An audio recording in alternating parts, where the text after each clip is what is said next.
All right, guys, Andre Chin here with the Real Estate Hustle Podcast. I've got my good friend and fellow realtor, Chris Knighton, the man, the myth, the legend out of Hamilton. Chris, welcome. Thanks for being here, buddy. Thank you for having me, man. It's always good to chat with you. Always, man. Love it. Always a pleasure. So I mean, you did some incredible stuff in 2020 in this pandemic. Let our listeners know how big of a rock star you are. I'm going to feed your ego here for at least the first half of today. How big of a rock star I am, or the people that I work with are, because I don't feel like I did as much as I should have. But for our team, we just surpassed $150 million in volume. We're at right about 3.2 million in GCI. 266 transactions pending and closed so far, and we had our biggest month ever, which we reached over 600K in GCI in July, which is, I mean, and if you look at it, we have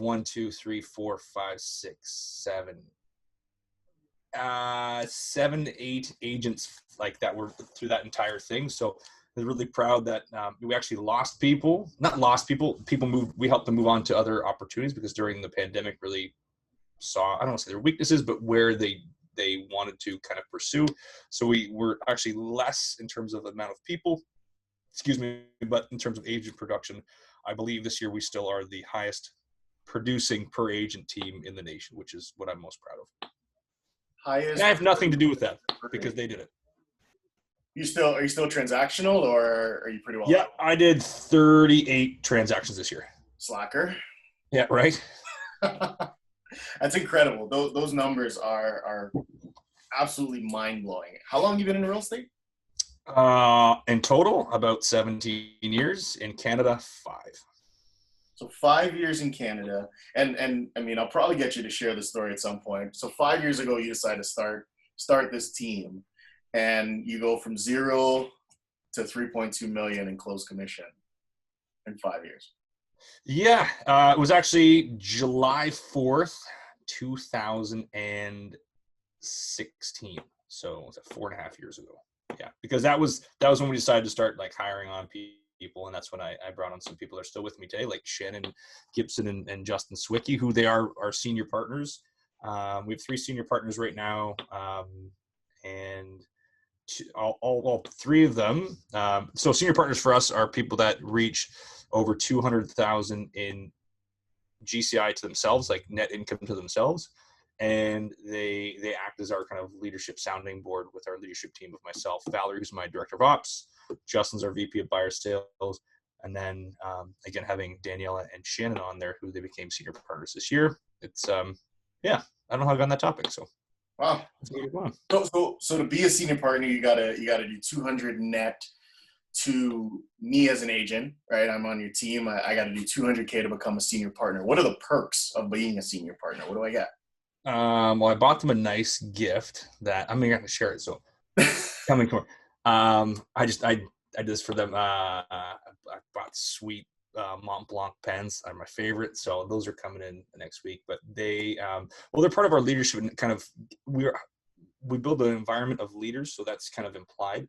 But they are in the process, or they help us in the process of hiring, onboarding, to really, I want their input. Also, we're trying to get it so they have any cap to KW whatsoever, but right now we pay for half of their half cap, so they only pay like $4,000 to KW, which just means more money in their pocket at the end of the day. So right. Yeah, and we're looking at other ways to, as we started a prec, obviously, like I think everybody should in this business finally. So I'm looking at ways to, we actually, when we have our commissions coming through, we're actually setting aside 30% into an investment fund, which is going to go and help build wealth for not only our full-time employees, but for everybody as well in the team, but also senior partners. I want them to have like a vested interest in that. So then we're looking at properties and buying properties within that fund, we get to have them benefit from it as well. Nice. Have you guys bought anything yet? Or is this new? Is this one of the? No, it's new because we had it structured before with myself personally, then everything would flow to a management company so that, $2 million in revenue to myself. If I can't push all that out into expenses, I'm paying a shit ton in taxes. So we kind of moved that into the management company. But now it's just all coming in, and I can funnel money into different pools. And it's been like a month, but we already have a good amount set aside for that. So this next year we're gonna be doing that and kind of investing. I want to do that and also invest in the financial markets as well, because my returns they're giving the 80 to 90% return every year, which is great. But I have to manage that. So I want to be able to find different ways to kind of grow the wealth for everyone in our team. That's really Nice. my main goal. That's awesome. So how are you doing 256 units? Did I get that number right? Yeah, in total, you see here, we're at 266. Yeah. So how are you doing that? Like, I mean, are you guys still knocking on doors? Are you picking up the phones? Are you running an ISA department? Are you doing all of the above? Are you just buying leads? Like, what are you guys doing? All of the above. So this is our blue. Oh, you guys know Blue Ocean strategy is, right? I do, but maybe explain it. We got lots of listeners that might have real simply. Most people compete in a red ocean, which basically commoditizes your business, whether you're selling cell phones or you're selling. Well, just take the 5 big teams. Like, we're number 6 in our board, right? You have people I look up to, great people: Golfy, Wolcott, the Rocca sisters, Michael St. Jean, and Rod Frank. All been around forever. They're in a red ocean of blood and just trying to fight over billboards. So people that don't know us, it's hilarious because they have all this brand recognition from external marketing sources.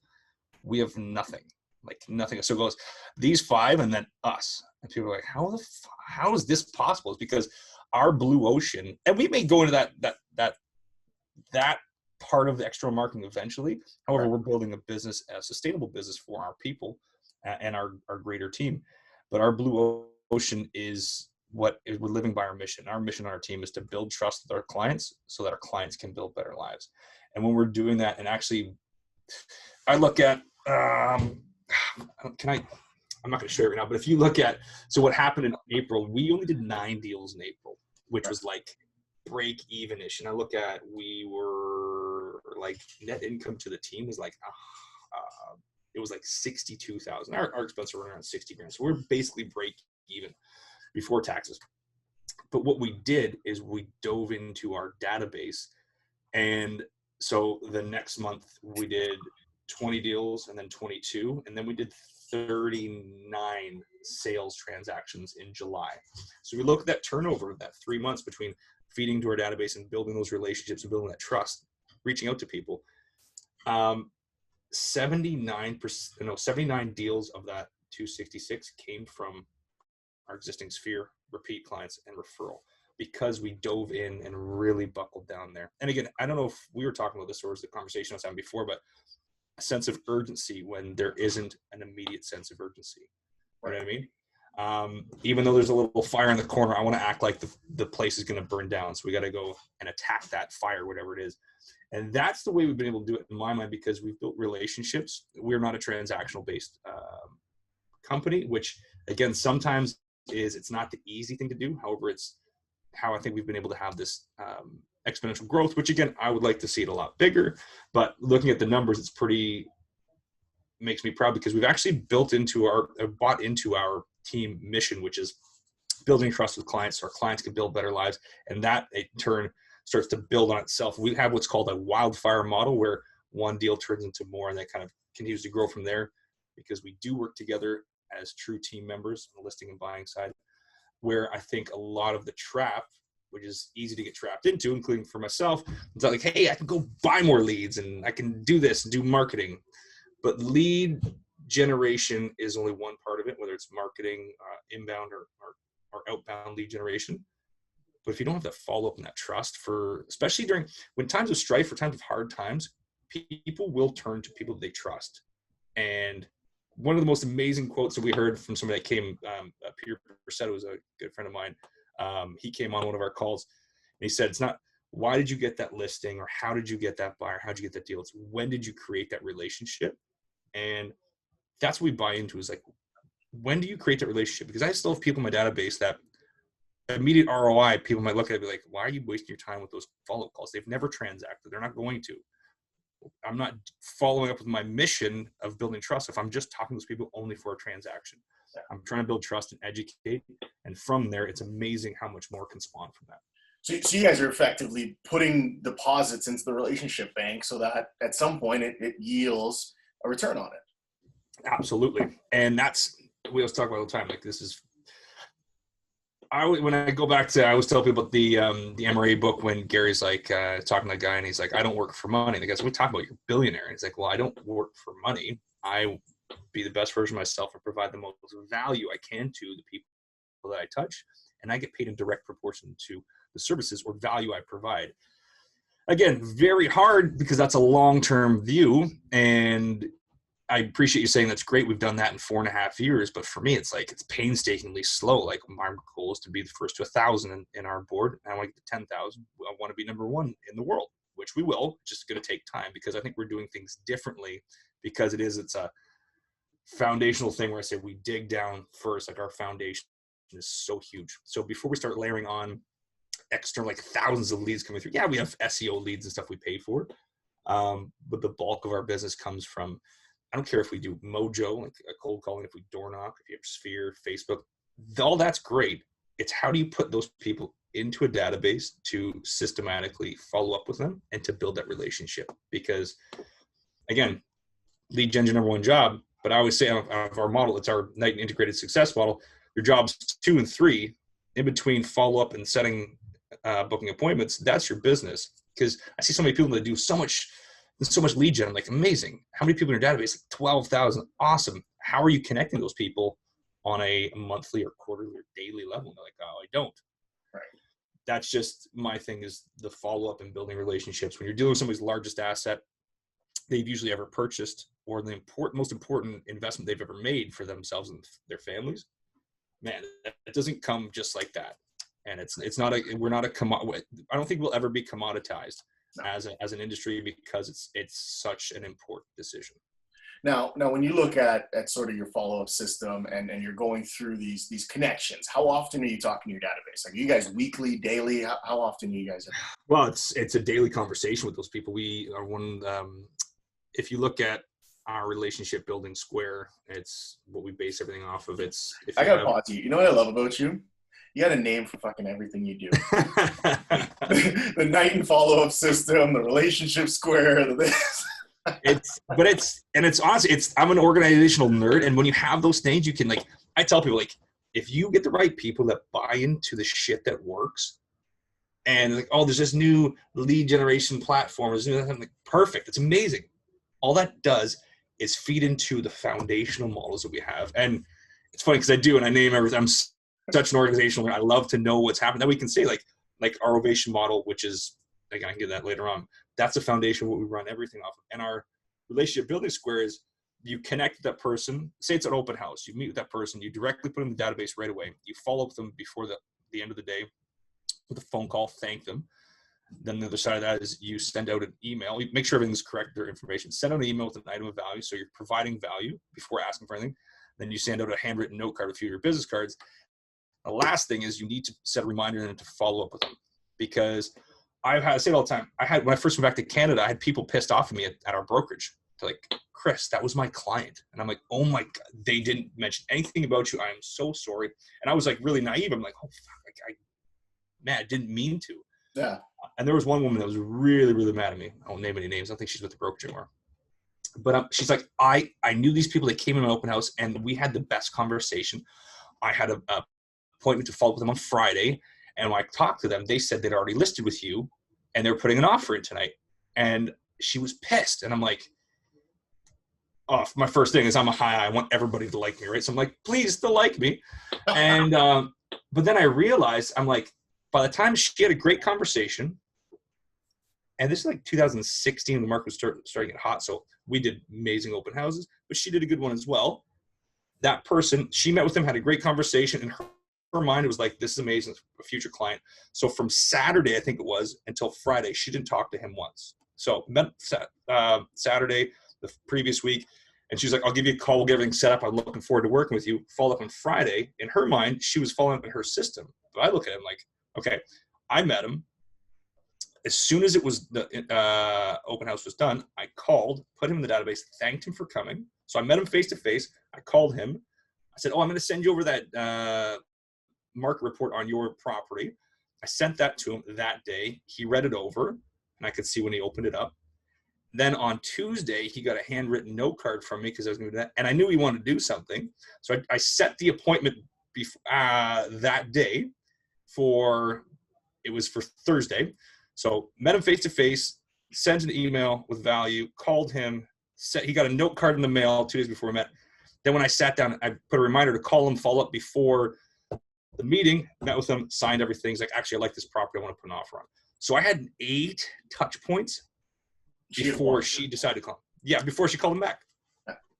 So that was just, again, that urgency of like,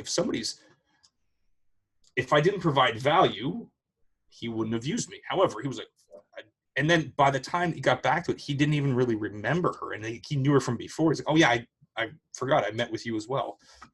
So excuse me, that urgency of that relationship building squares. Well, we stole it. I'll tell you. Like, I have it. I have a copy of it. I've taken it. I've tweaked it. It's no longer called the Knighton relationship square. It's now called Andre's relationship. So for any of my guys that are listening, if you want to know why I give you gears for not using it, it's because it came from Chris. But we implemented it because you gave it to me, I believe, in 17. I think we met and you shared it with me. And I was like, this is a lot. And we tweaked it a bit. And I think we added in, I think, an extra touch on the Monday. I think you went to the Tuesday, and I was like, screw that. If Chris is talking to them on Tuesday, I want to talk to them on Monday. so we threw it in, and you're right, it works. And so our guys were converting at a really high level with that same system and that same model. And to your point, it's the follow-up. Absolutely. It all lies in the follow-up. So you can have a million leads coming to us. Pay for these leads, pay for that leads. You can have this coming through. Great. Doesn't matter. You can't have a click funnel that's going to help somebody purchase their largest asset or sell their largest asset they've ever owned, the most important thing, because I think people are looking at this business too much as a commoditization or a commodity, or I'm trying to sell a cell phone. And click funnels are great and everything, but you can get data, but if you don't do anything with that data or that follow-up, you've literally done nothing to build that relationship. Well, and I love that you said that. Steph and I were working on something today, and Steph's one of our senior partners, similar to what you're doing. And we, I said, let's look at the oldest lead that hasn't been called. We just found one from 2014. A guy that's been in our database, in someone's database. I'm not going to name who on the team. If you're listening, you know who you are. 2014. I was like, that's the oldest lead, and they haven't called this person, texted this person, or emailed them since 2014. Oh my God.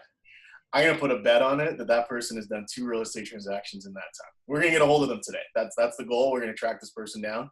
And I'm guarantee 2 transactions have been done with this person. And I got a gut-wrenching story too. So we started an impact sales team, not inside sales, but like impact sales team that they're running it like as a separate business within our business, because the agents are actually the customers of the team. We're still working together, right. But just to have that mindset. And within the first 3 weeks, they brought out 26 people that transacted, not including referrals and everything. So our average commission is $14,000. So 26 times 14,000, that's $364,000 in missed GCI. Bam, bam, bam. Right to the groin. Yeah, that sucks, right? And if you're listening and you aren't tracking your business, what Chris and I have done is we're looking at every single piece of our business that we can find that data and know how much money we're leaving on the table. I find a lot of realtors aren't even doing that. Like, they're not tracking. They have no idea. They don't even know their GCI. How much you make this year? I don't know, 2 something. And they have no idea where their business is coming from. What are you guys doing? I mean, I see your whiteboard behind you there. You've got a multitude of things. Are you tracking every single piece of your business? Yeah. I don't know if I can show you this. So from everything from let's see. So I'm going to try to show you this on my massive freaking screen here. So like with our 32-inch TV that you got, that you're looking off of there? Yeah, basically. So if I'm, yeah, I do. So our big thing is like tracking for me. That's why I said, you were asking me beforehand, like, why wouldn't you send why don't you let somebody else do that, make that tracking sheet for you? And I said, because for me trying to show what I want, like I can do this myself, and it lets me, it allows me to view everything I want. So I have my overview here. I don't know if I want to block it what people are making, but I can see every single thing between my cost of sale, commission splits, overall view here. This is a little bit older, but kind of seeing where my GCI is coming from per month, and then also seeing closings. But every single month I get to, basically, it's going to be really small there, find out where everything comes from, so I can track where deals are coming from, how much is pending, how much is where each agent is really excelling at. And then we do this on a high level with tracking our lead generation and our coaching with our clients as well. So understanding where every single lead comes from, what my cost of sale is every single month, listing GCI from, team net listing GCI. So I can see, like, in September, our listing GCI. So our buyer GCI was 177.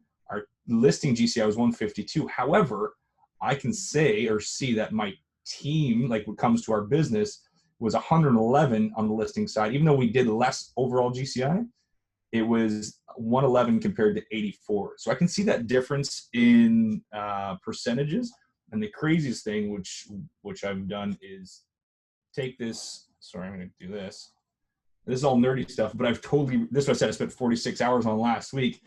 I've been able to, anything where there's outside metrics I want to look at, I can see everything at all times, like average price, average commission, then breaking down between listing and buying side, then average to our business, because at the end of the day, we want to make sure our clients, our agents are very profitable and have a great productive business. However, that means nothing if we don't as a team, because we're the ones that are supporting them, putting all the business or the systems behind it. So really just understanding at a high level what we've done. And the big thing I like to look at, again, this is probably really nerdy for everybody. However, I like to look at where are we at year over year.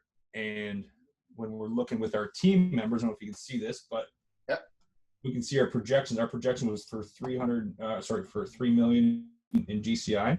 Right now, and this isn't updated for December, obviously, but we're at 3.1, just under 3.2. And then last year, this time we were at 2.1 with the same amount of people. So we can say, like, how much more productive were we? And then be able to present that to our agents so that they are tracking their business at a high level. And what I've done is actually, this part of last week as well, was I developed personal tracking sheets for them that are like this, but like not with all the team stuff, but for them personally, all they need to do is put in their deals, and they have metrics, that real-time data of what's happening, where their business is coming from, and how close they are to their goals. So it's been one of those things where that's kind of like my passion, is to make sure that they understand their business at a high level, because the more they understand their business, the bigger we can expand and grow ours.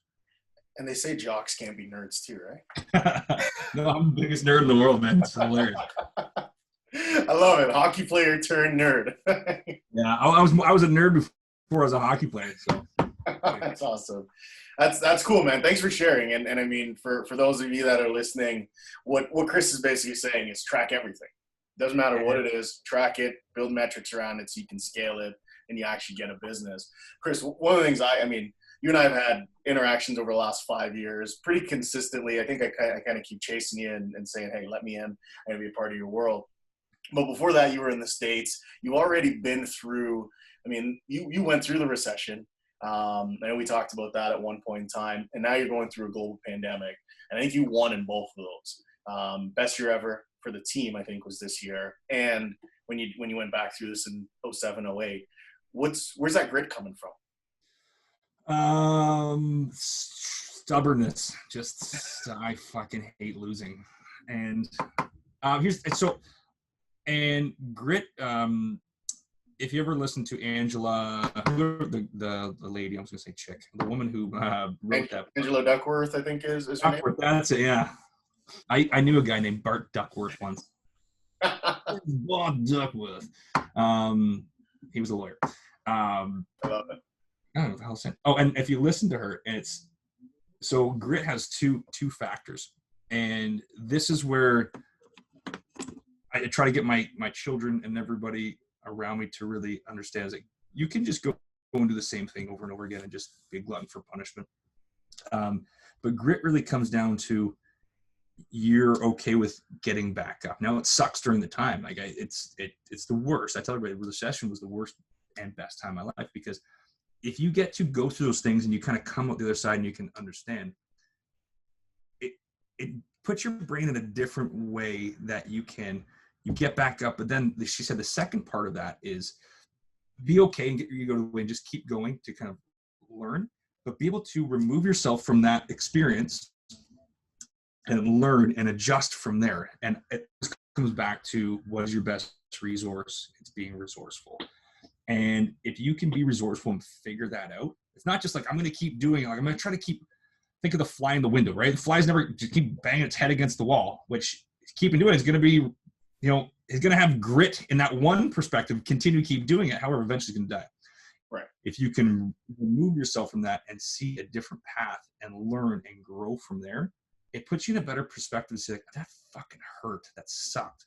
And guess what? If that happens again, I'll give you an example. So I trade Tesla quite a bit. That's basically where I've been able to get, like, and again, this is not financial advice whatsoever, but I had like I love the disclaimer. Do not invest in what Chris invested. Well, so this morning, like yesterday, I had a huge dip, and I lost, like, this is real. It's my own little just play fund investment account. I lost $54,000 overnight, right? And I'm like, get rid of everything, close a position. I want to stop losing. However, I thought to myself, and I literally said this while I'm looking at myself and we were doing affirmations, like, let's see what you're fucking made of. You tell everybody to go through whatever. I was like, oh my God, because all I want to do is get away from that bad feeling. I'll take the $50,000 loss. Then said, if you believe in something, you can learn. And you've done this before, because I've done that and I've closed out positions and I see what happens on the back end. I'm like, why would I have done that? So really understanding that you've been there before, and then it's obviously shifted back up. And again, to have that, not the balls, but like having the guts to go and look at something and face it, get knocked down, get back up, but then be able to learn and take that as a learning opportunity, because nobody's ever winning all the time. Greatest hockey player in the world, if you want to say Wayne Gretzky, would you want him on your NHL hockey team right now? I'd say yes. Well, I mean, like an NHL hockey team. No, he's a 54-year-old. No, not on an NHL hockey team. No, I take him in my pickup league for sure. Oh, yeah. And it's a great thing. So, like, if you're take someone like, would you want Michael Jordan, one of the most amazing athletes in the world, great leader and everything, even in his prime, would you want him on your hockey team? No, because the guy probably can't skate, right? So that's understanding that. I think people get wrapped up in their own, like, oh, this sucked, and it's your ego, like, it feels bad. Right. But nobody's awesome at everything all the time. And if you just continue to push forward, you will continue to be better, whatever it is. So that's a weird tangent, but that's I think grit is the most amazing thing if you do it the right way, and if you can be resourceful to just figure something. I had Montana. She was like, I was showing her something. We did a new spreadsheet for a new payout system we have coming into the new prec, and I really just did it for her right there in about a half an hour. She's like, how did you learn how to do that? And I'm like, just did it over like the last 25 years. Again, I probably played on Excel more than anybody in the world. However, no formal training, but just do it and being resourceful. You figure out how to do things. Right. I get that. So we've had, I mean, and I'm gonna go back to something before we close today, but we've had a ton of people come on and talk expansion, talk about going to different cities, et cetera, et cetera. And I know you've always said to me, I'm not gonna expand yet. Still the message, you ain't going anywhere. You're gonna take as much as you can out of RAV. I know, and I know you expand. I really expand. My whole thing is, I don't have a fucking business yet. I have a 4.5-year cool little small business that has literally just started to build a decent foundation. And if I look at, we've done almost 300 deals. Great. That's less than 1% of market share in where I am right now. And if I want to build true momentum and gravity around a business, I'm not going to go and expand somewhere if we haven't even built the systems and models that are going to help us continually build what we have here. 2018 we had a really difficult year. Most people would say it's not, but from where our growth, where our projections were, it was great. We had a down year. It was really like one of those things, because people were trying to get me to expand and want you to do all this. And I'm like, we're not ready. And the fact that we didn't really, I felt not proud, but I felt, you never know if you're making the right decision. I make a decision, I go with it. I tell everybody, I don't know if what I'm doing is right. But my perspective is, if I'd have done that and been undercapitalized and underprepared with systems, models, people, and tools to make sure that that's succeeding, I'm not doing, first of all, I'm not doing myself justice. I'm also not providing the best, again, back to Gary Keller, I'm not providing the best service or value possible to other people. So I'm not going to get paid. I'm going to be paid in direct proportion to the services I provide or value. If I don't feel I'm going to give the best value, I want to build a foundation of where, even like our onboarding system, it's still shit. Like we're still working on it, right? So we're really building those models to grow exponentially. And if we build organically first and building on the foundational models that we believe in, which is our big whys and our mission, vision, value for our team, that allows us to continually grow with what we have right here. And then when we're ready, that's where that expansion will come from, because we'll have everything set in place that it makes the most sense. So I don't think we've you're looking at your 10-year business cycle. We're almost halfway through that. And we've had some great success. But guess what? Going back to what happened during the recession, I said, we're not laying anybody off. If I need to reinvest back in the business, great.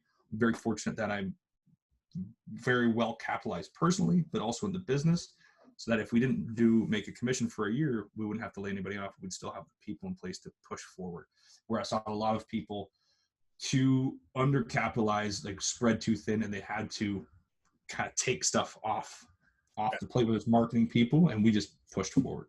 So eventually, yeah, but we haven't we're like still, I say, like we're like the kangaroo when it's a baby, it's like this big, it's in the mother's pouch. We're not even looking out of the pouch yet. You know what I mean? We're still working on getting our shit together.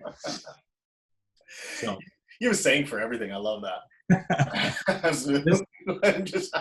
You guys can't see Chris right now, but he is literally doing the pouch thing out of the. Yeah, that's it. We're about halfway through our 10-year cycle, and the goal is to we should be able to do 3 to 5,000 transactions just in the Golden Horseshoe Niagara area, which does not need expansion. We need a bigger building.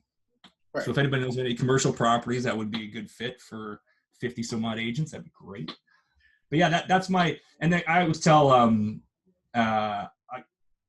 I tell everybody, like, I used to talk to Shaba about his expansion. I talk to Sandy, talk to you, a bunch of people. I'm like, I don't know if this is just my thoughts, and I'm going to go through that. I try not to look at what anybody else is doing, because I don't want that to influence what my core values are.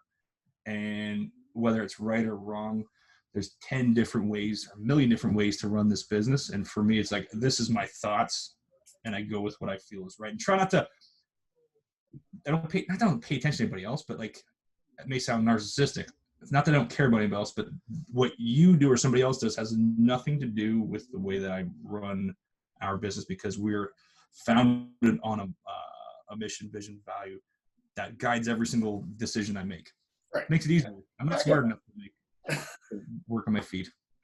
Fair enough. You talk yourself down more than you should, but I mean, just circling back, one kind of last thing, and I know people are wondering, okay, so you're talking about the database and follow. But you got to build the database. You're a master at farming. Are you guys still farming?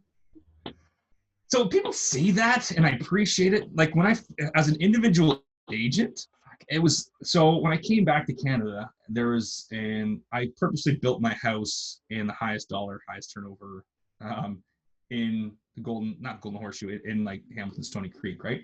Your family know that you specifically targeted a neighborhood, and that's where you. Well, I said I want to build the nicest house, like the prettiest house in an area, and that's going to be great dollar value and lots of turnover. So I did research.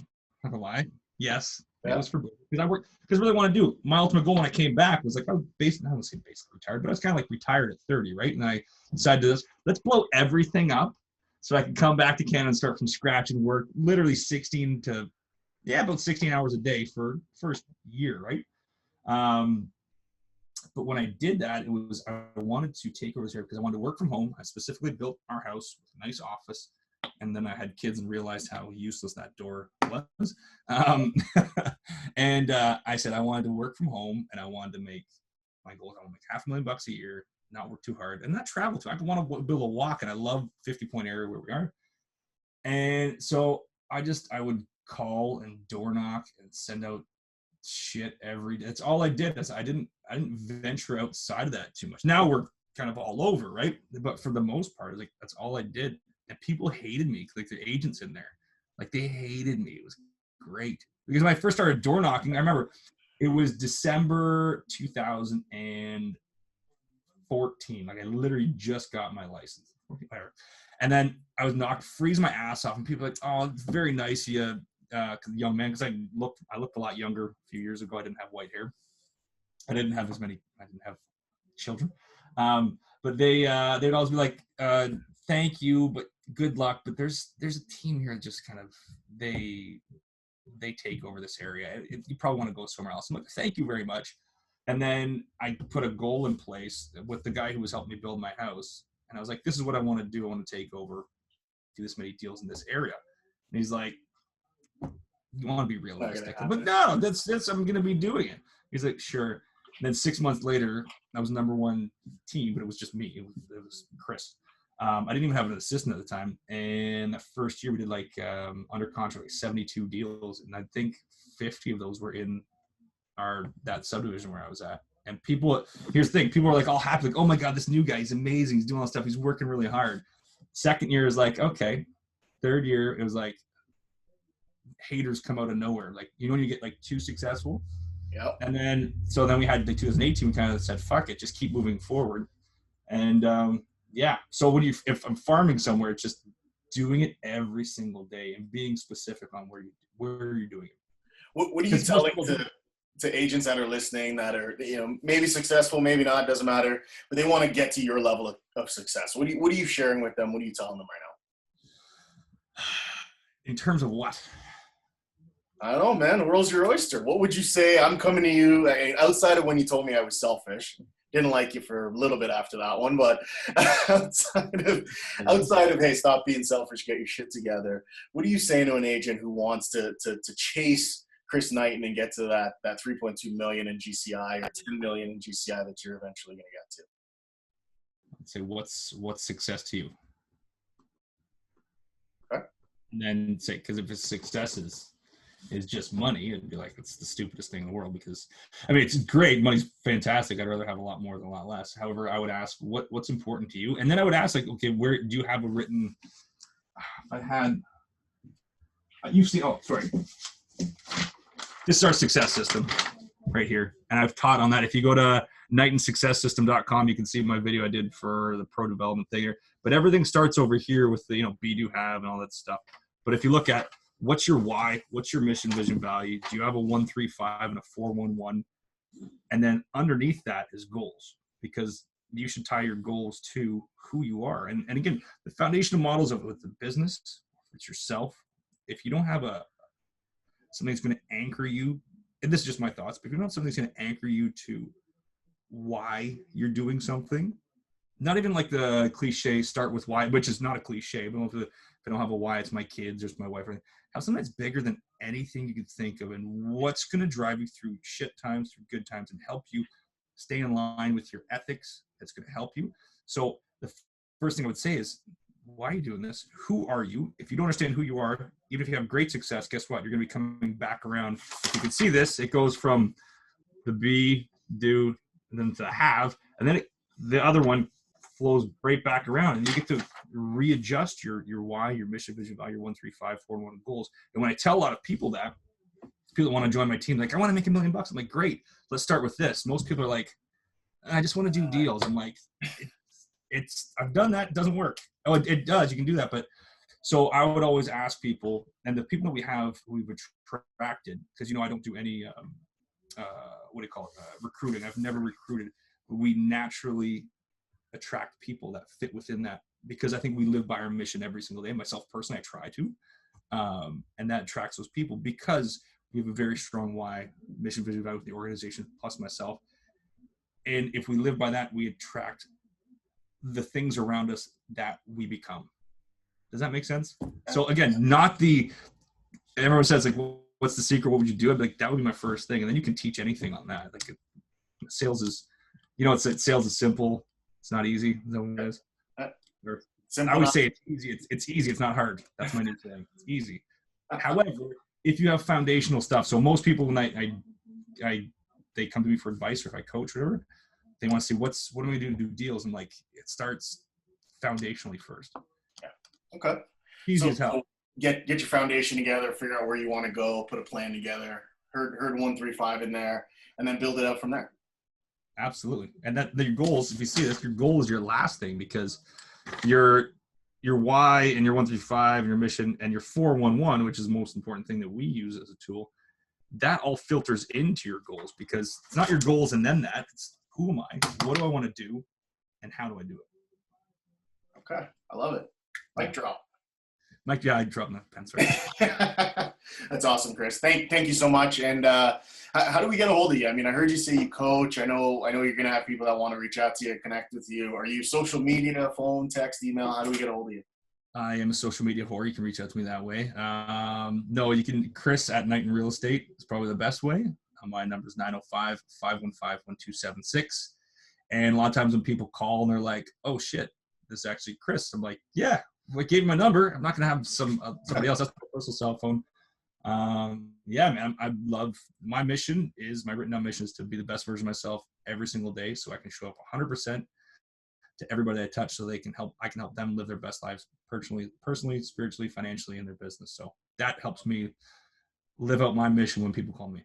Yeah, I love that. That's awesome. When we're sitting down, I mean, we're going to be doing this probably again next year, probably around this time. What have you accomplished? What is 2021 going to be for Knighton Real Estate Advisors? It's going to be hopefully a new building. I hope so we can fit everybody in one roof, or that's a different conversation. Our impact sales team will be at 4 people. We'll be providing significant increase in our business. And, we are going to have 4 full-time listing specialists, 12 full-time buyer specialists. My biggest concern, my biggest foundational piece of that is to have a great onboarding process, so that when the people come in that we love, we're going to be doing a quarterly, basically a class every, our first 2021 class is coming to us 4 people. Right. So Q1 2021, like, when did you come? What was your class? We want to be able to have that. And we're going to be at 4 million in GCI, 325 in deals. And honestly, just my big thing is if we're living out our mission every day, which again sounds cheesy, but it's not like winning once, because like I don't want to win one time. I tell all the time, I could hire 30 people right now. We could be number 1 on our board. I could be the first person to do 1,000. It doesn't live within our mission, right? I'm not providing that value just for one time, get there and then have it break down and build it back up again. I want to build something that's can take the weight of everything that we're doing, and the bigger foundation we have, the better it'll be. I love it. Yeah. Oh, can you still hear me? I put the thing all the way over there. Oh, yeah. No, we can hear you good. Well, Chris, thank you. Thank you for sharing your story. Thank you for sharing sort of your growth path, where you're headed, what you've done. Like I said, we'd love to have you back. Probably around this time next year, to kind of see what's changed in all the years I've known you. You've stuck to this, I'm going to live my mission thing, and you haven't deviated from it, which is really cool. Next year will be the year. I'll be like 40 pounds overweight, broke, bankrupt, divorced. Kids hate me. Yes. Never gonna happen. But I love it. And thank you for sharing. So guys, on our Chin Real Estate Hustle podcast, Chris Knighton, you can track Chris down. He's giving you his number, his email, his Twitter, his Instagram, his Facebook. He's all over the place. You can find us everywhere as well. realestatehustlepodcast.com, Spotify, Apple Music. Chris, thank you so much for your time, and I appreciate you being with us today. Thanks, brother.